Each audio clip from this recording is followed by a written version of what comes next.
now we'll have young Luis Cervantes, and he'll be reading for us. He'll be reading Matthew 11, 1 through 19.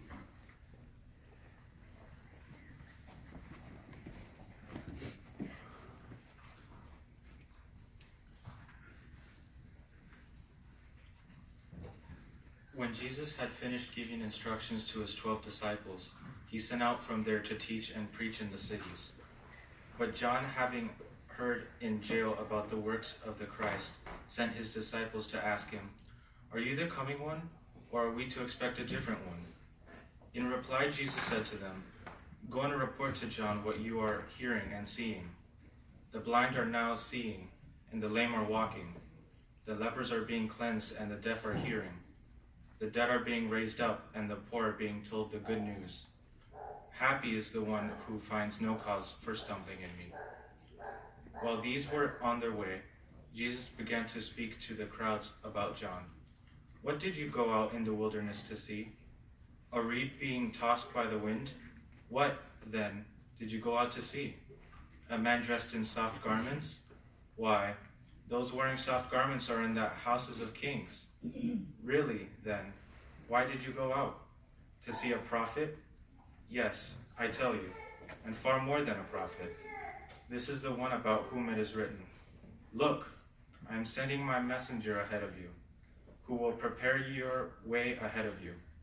Truly I say to you, among those born of women, there has not been raised up anyone greater than John the Baptist, but a lesser person in the kingdom of the heavens is greater than he is.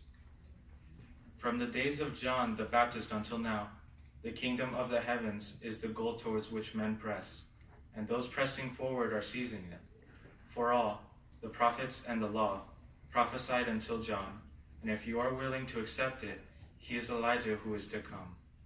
Let the one who has ears listen. With whom will I compare this generation? It is like young children sitting in the marketplaces who call out to their playmates, saying, 'We played the flute for you, but you did not dance. We wailed, but you did not beat yourselves in grief.'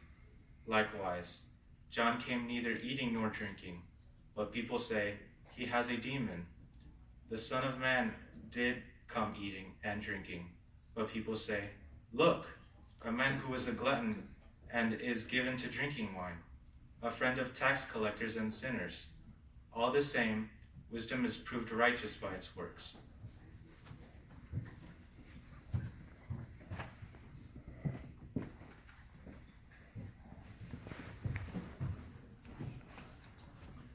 We want to thank you. You did a fine job. You were working on study point number 15, which is good personal appearance. So, you may say, well, yeah, he's young, tall, and good looking. What else is wrong? Nothing.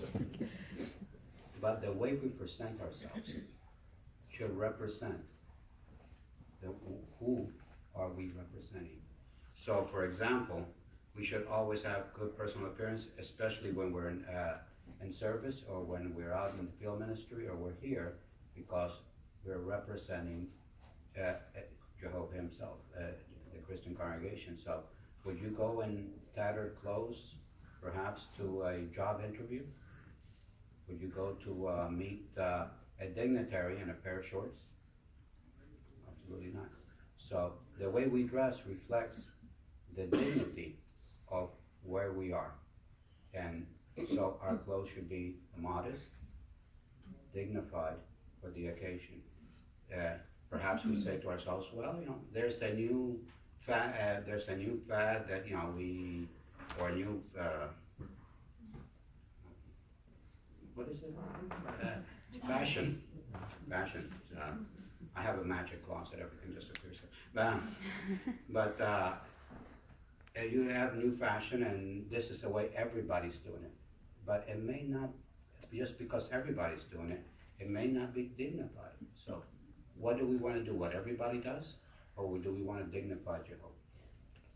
And this is what we have to think about when we dress for every occasion. Do we want to follow the trends of the world, or we want to follow the dignity of Jehovah's, the dignity of Jehovah, which we are representing. You did a fine job, and we thank you for that. So now we want to move on